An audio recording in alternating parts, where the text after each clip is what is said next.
Di tepi pantai Sabang yang dingin, seorang anak berlari mengejar lipan-lipan kecil yang bersembunyi di sela batu karang.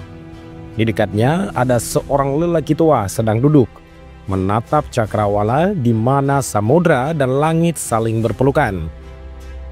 Anak itu bertanya, "Kakek, apakah laut ini selamanya milik Aceh?" Lelaki tua itu pun menghela nafas panjang. Matanya menembus ombak yang tak henti datang dan pergi. "Laut ini bukan sekedar wilayah," katanya lirih. "Ia adalah saksi dari perjuangan, darah, dan doa. Di sanalah kita menyimpan harga diri dan kehormatan yang lebih berharga dari apapun." Anak itu pun hanya menatap wajah sang kakek karena tak sepenuhnya ia pahami. Posisi mereka tak hanya di tepi laut, tetapi posisi mereka berada di batas antara sejarah dan masa depan. Antara masa lampau yang penuh pengorbanan dan masa kini yang mendamba keadilan. Di ujung barat Nusantara ada tanah yang tak sekedar memproduksi rempah dan menambang emas. Di sanalah berdiri tegak Aceh yang tak setengah hati mempertahankan suaranya. Suaranya di tengah deru ombak dan kumandang azan. Di tanah ini kehormatan lebih mahal daripada jiwa. Masuk ke abad 19 ketika kolonialisme mulai menancapkan kekuasaannya di berbagai belahan dunia, Aceh berdiri megah. Ia bukan sekedar menolak tunduk, tetapi menantang, menolak dibungkam, menolak diinjak, menolak menjadi ayam jago yang ditangkap penjajah.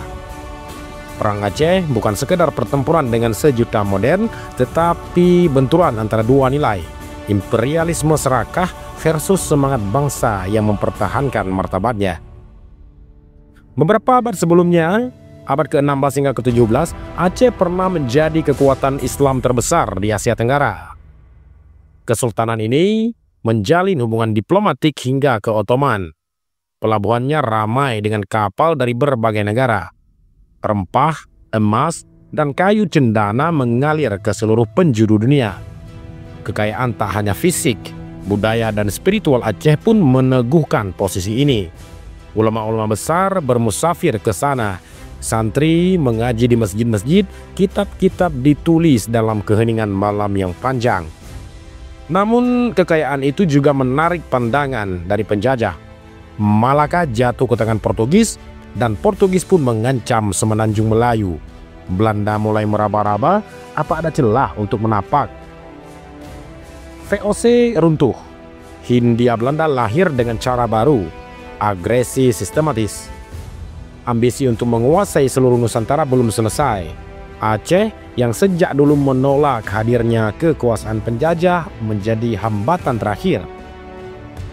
Inggris yang selama ini menjadi semacam pelindung, pada tahun 1871 menandatangani Traktat Sumatera sebagai imbalan atas penguasaan di Afrika Barat.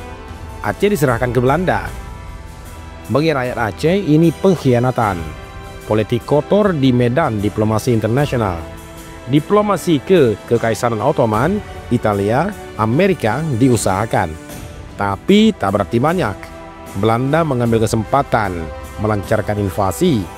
Label mengancam stabilitas kolonial disematkan, seolah-olah Aceh tak punya hak merdeka.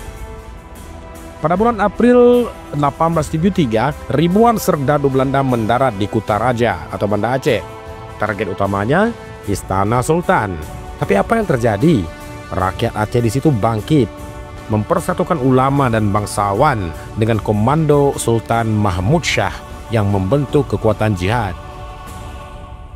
Perang pun jadi perang suci, syahid jadi kehormatan tertinggi. Dalam gelombang pertama, Belanda terkena serangan dadakan, panas tropis, dan wabah kolera. Banyak prajurit yang tiba-tiba menjadi korban. Belanda pun dipaksa mundur dengan luka besar. Namun luka itu tak memaksa Aceh untuk menyerah, justru menjadi bahan bakar semangat. Belanda pun kembali, kali ini membawa pasukan yang lebih besar, senjata lebih modern, dan artileri berat. Totalitas mereka tidak bisa dipedulikan. Matinya prajurit bertambah, rumah diratakan, dan desa-desa terbakar. Aceh di situ tidak tinggal diam, memanfaatkan wilayah gusar, menyusup, merampas logistik Belanda lalu menghilang. Mereka prakarsai taktik gerilya, menyerang konvoi, sabotase jalur suplai, bakar pos di malam gelap. Teuku Umar, tokoh paling fenomenal, bekerja sama dengan Belanda untuk mengumpulkan persenjataan, lalu kembali menyerang Belanda secara mendadak. Tasnya militer dikembalikan ke rakyat Aceh. Sementara Cut Nyak dalam kondisi tidak bisa melihat, tetap memimpin perjuangan. Sosok simbolis yang membangkitkan keberanian rakyat Aceh, bahwa perang tak hanya soal senjata, tapi juga keberanian. Panglima Polem, ahli strategi gerilya, memimpin perlawanan di hutan-hutan pedalaman. Di tempat lain ada Cut Mutia yang terus bertempur sampai nafas terakhir. Mereka berperang bukan hanya untuk mengklaim wilayah, tapi untuk mempertahankan identitas, adat, syariat, dan kehormatan. Belanda sadar dengan kekuatan militer konvensional tak cukup memadamkan perpaduan syariat dan semangat rakyat Aceh. Mereka datang dengan strategi mainstream, dark or lock, penghancuran total. Desa dibakar, lumbung dipangkas, ternak dibasmi. Tujuannya hanya satu, melemahkan dan menciptakan tekanan psikologis besar. Jenderal Van Hertz kemudian memanfaatkan bangsawan lokal yang pro-Belanda, membentuk pasukan elit Marsos atau Marsose yang mempermudah pengejaran gerilyawan. Tak sedikit yang menyerah karena lapar, lelah, dan trauma. Tapi apapun yang terjadi, sebagian besar rakyat Aceh tetap kokoh mempertahankan harga dirinya. Sultan Muhammad Daud Shah akhirnya menyerah dalam keadaan duka dan luka. Belanda secara resmi menyatakan kemenangan pada tahun 1904. Namun kemenangan itu penuh dengan pengorbanan. Lebih dari 100.000 nyawa rakyat Aceh melayang dan Belanda membayar miliaran gulden. Meski kekuasaan militer direbut, perlawanan masih terus berlangsung sporadis hingga 1910-an. Hati Aceh tetap berkobar, meski bentuk perlawanan berubah menjadi perlawanan silent. Tak seperti bom dan bedil, tapi doa dan kenangan. Kehancuran fisik tidak membuat rakyat Aceh kalah. Jiwa mereka lebih besar daripada tanah mereka yang dirampas. Melalui darah dan air mata, semangat nasional pun menyala. Sang surya dari Serambi Mekah mengilhami perjuangan Nusantara hingga merebut kemerdekaan di abad ke-20. Ajaran dari Teuku Umar, Cut Nyak, Panglima Polem, Cut Nyak Mutia, dan pendahulu lainnya memberi pijakan moral bagi generasi penerus. Perjuangan bukan antara menang dan kalah semata, tapi tentang keberanian melawan kezaliman. Namun sejarah luka Aceh tidak hanya soal invasi Belanda. Di zaman modern, luka baru diam-diam bukan dari peluru, tapi dari kebijakan administratif, pengalihan 4 pulau Aceh ke wilayah Sumatera Utara. Keempat pulau ini adalah Pulau Mangkir Gadang, Mangkir Ketek, Pulau Lipan, dan Pulau Panjang. Selama puluhan generasi, pulau-pulau ini diasosiasikan dengan rakyat Aceh, dihuni nelayan Aceh, dan digunakan sebagai tempat ritual laut, berbasis ekonomi, berbasis pesisir, dan sejarah budaya. Tanpa sosialisasi maupun musyawarah adat, daerah administratif pulau-pulau itu dialihkan ke Provinsi Sumatera Utara. Batas peta dicabut, namun dampak langsung sampai ke identitas masyarakat. Mereka tidak hanya kehilangan domisili, tapi juga jati diri, hak politik, pelayanan, hingga akses terhadap budaya dan ekosistem yang telah mereka jaga. Seorang pencari ikan di Pulau Lipan berkata, "Kami Aceh, laut kami Aceh." Kini mereka bilang, "Kami Sumut." Apakah ini sebuah kesalahan administratif ataukah sebuah langkah strategis? Yang jelas, perasaan dikhianati muncul bukan karena frustasi ekonomi semata, tapi karena ketidakadilan terhadap akar budaya mereka. Kita semua sadar hukum.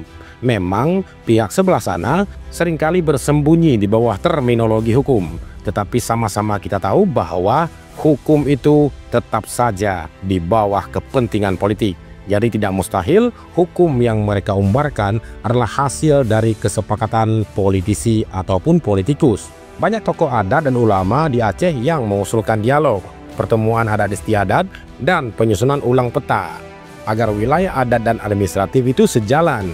Namun sejauh ini suara mereka tenggelam dalam suara hiruk-pikuk politik provinsi yang lebih besar membahas angka-angka fiskal. Perubahan administratif ini tidak keluar lewat referendum atau jaminan perlindungan adat. Ini tertuang dalam keputusan teknokratik ketika rakyat kecil jarang dilibatkan. Salah satu dampak nyata, jenjang pendidikan anak-anak pulau, bantuan kesehatan dan BPJS, semuanya berubah rezim, identitas pun berubah. Iuran BPJS, SIM, bea cukai, nelayan, semua jadi ribet karena wilayahnya berubah.